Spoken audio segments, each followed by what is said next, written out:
Hi guys, I'm here today to do my summer TBR. I actually jotted this down in my sort of to-do list as film spring TBR, and then I realised spring is over. This is my summer TBR.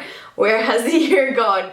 But I'm pretty sure you know what these seasonal TBRs are by now. I'm going to share with you the books I'm hoping to read during the summer months. So without further ado, let's jump straight in and start with the physical books I have to hand.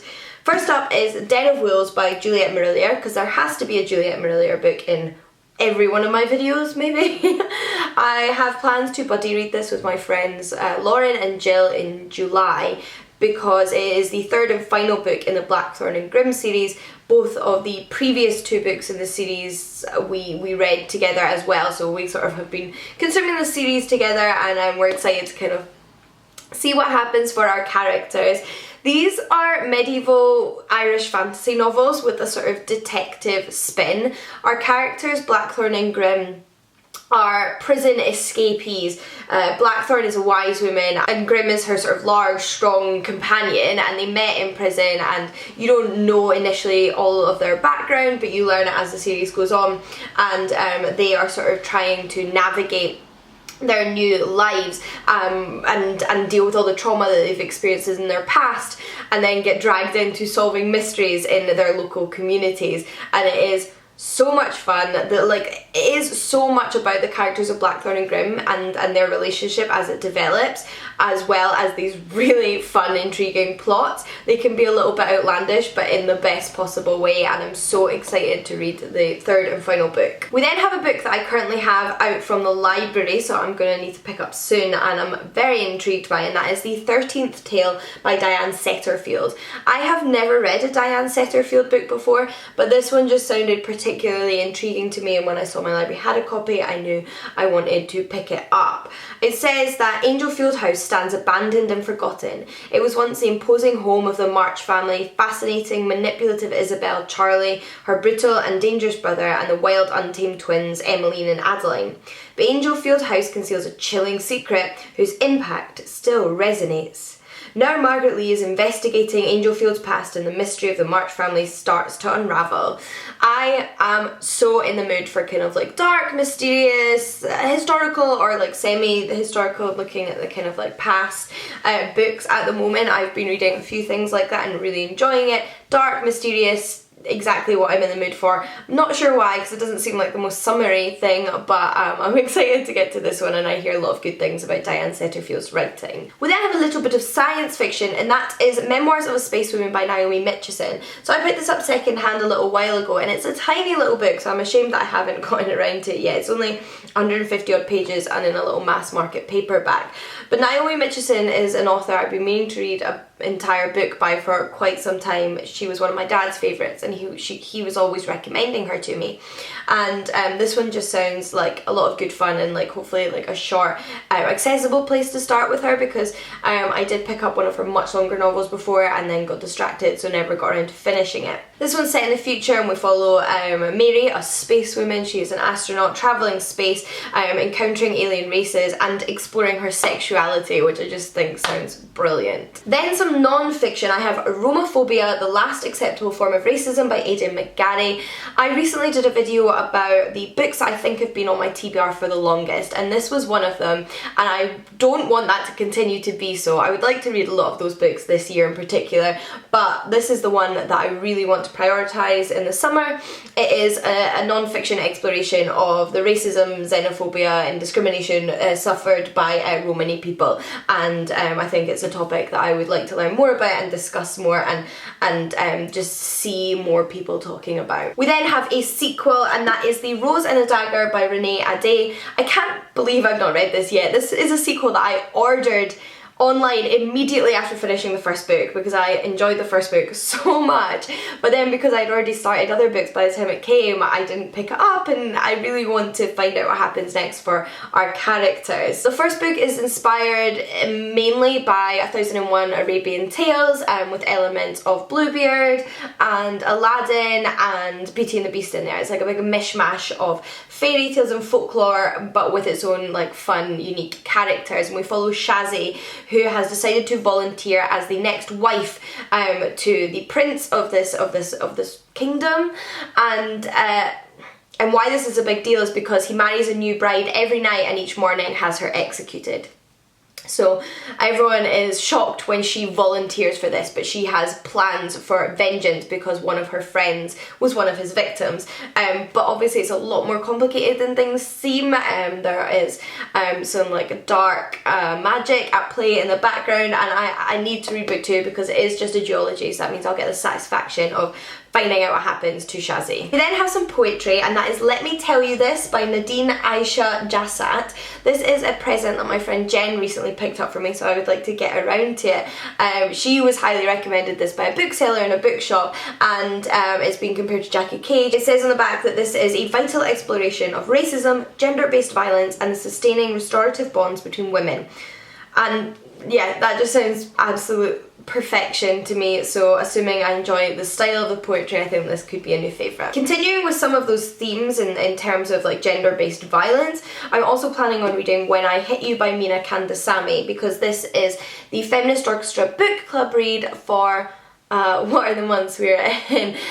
June, but also previously May. We read our books over 2 months, so obviously I want to have this one read by the end of June so I can discuss it on the Goodreads group, as well as in a video with my co-host Lauren, who I still need to sit down with and film our discussion video for the last book, but we do have plans to get together and do that. This one, however, is about domestic violence in particular, and that sort of relationship involving domestic violence where everything looks perfect from the outside and the man who is committing these acts of domestic violence is somebody that nobody would suspect of such a thing, and about the repercussions of that for his partner. Another sequel to another duology is A Kata Warrior by Nnedi Okorafor. This is a young adult fantasy series set in Nigeria, following a group of 4 young budding new witches, including our protagonist Sunny, who has albinism, and she has recently returned to Nigeria. She was born in Nigeria but has grown up most of her life in the US,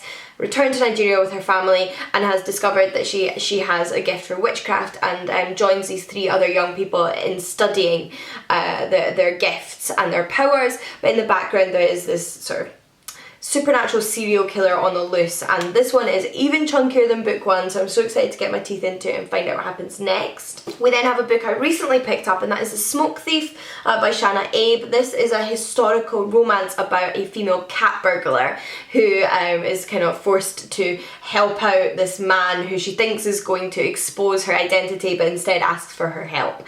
And it says on the front that it's historical romance of the year according to Times Book Club, so yeah. Then have a book that doesn't actually come out till the 1st of October, but I don't think I can wait that long to read because it sounds so intriguing, and that is The Library of the Unwritten by A.J. Hackworth.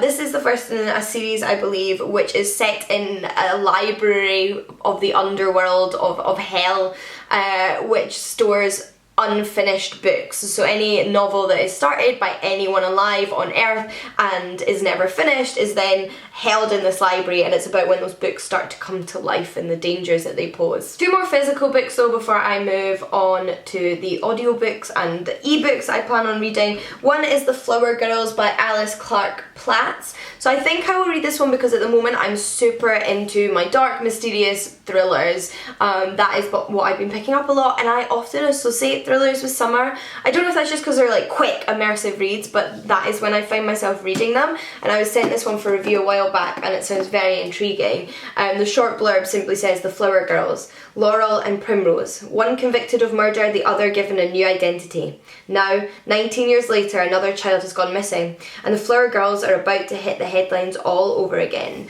So I am really into thrillers that kind of return to crimes that happened in the past and perhaps weren't solved or were mistakenly solved. So I'm hoping that this will tick all my boxes.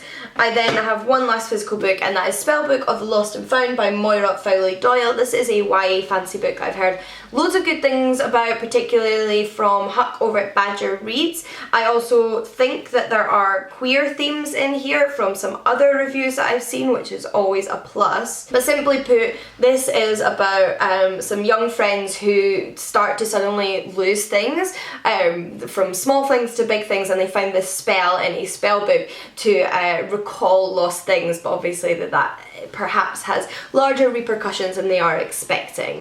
But moving on to ebooks, there are two ebooks in particular that I plan on reading, or at least one of them, because they're both in the same series. These are the second and third books in Effie Calvin's Tales of Inthia series. So I read the first book in that series, The Queen of Yevlaria, recently. Very much enjoyed it. It took me completely by surprise. I fell in love with the characters so much more than I was expecting to. So I had to request from the publishers the sequels if they had them available, because they'd recently come out, and they were kind enough to send me e-copies. So I have book 2, which is Daughter of the Sun, and book 3, which is The Queen of Rhodia. Daughter of the Sun follows a completely different main character and cast of characters than the Queen of Yevlaria does, and although it's set in the same world. And then in book 3 we return to our two protagonists from the first book. These are female queer fantasy romances, and I'm just super excited to see what else Effie Calvin has in store in this world. But for audiobooks, I would really like to listen to Lowborn by Kerry Hudson. This is another non-fiction book. Kerry Hudson grew up in Aberdeen, I believe, in Scotland, and spent a lot of her childhood living in poverty, and it's about her returning back to Aberdeen now as somebody who, although isn't a millionaire, you know, lives a comfortable life, is a professional writer, and she's going back to kind of explore poverty in Scotland and in the 21st century, what it is like for people growing up in these communities. And I've heard incredible things from people who have already read it. I'm sure it's going to be a really impactful, personal book, and something that is very close to my heart and I think is incredibly important. I would also like to give one of Helen Huang's books a shot on audiobook. So recently they were added to Scribd, which is an audiobook app I use, and the first one is A Kiss Quotient and the second one is A Bride Test, although I believe these are more companion novels, so you don't have to read the Kiss Quotient first, so I'm going to see which one I fancy listening to. Basically these are contemporary romances, at least one of which has an autistic protagonist,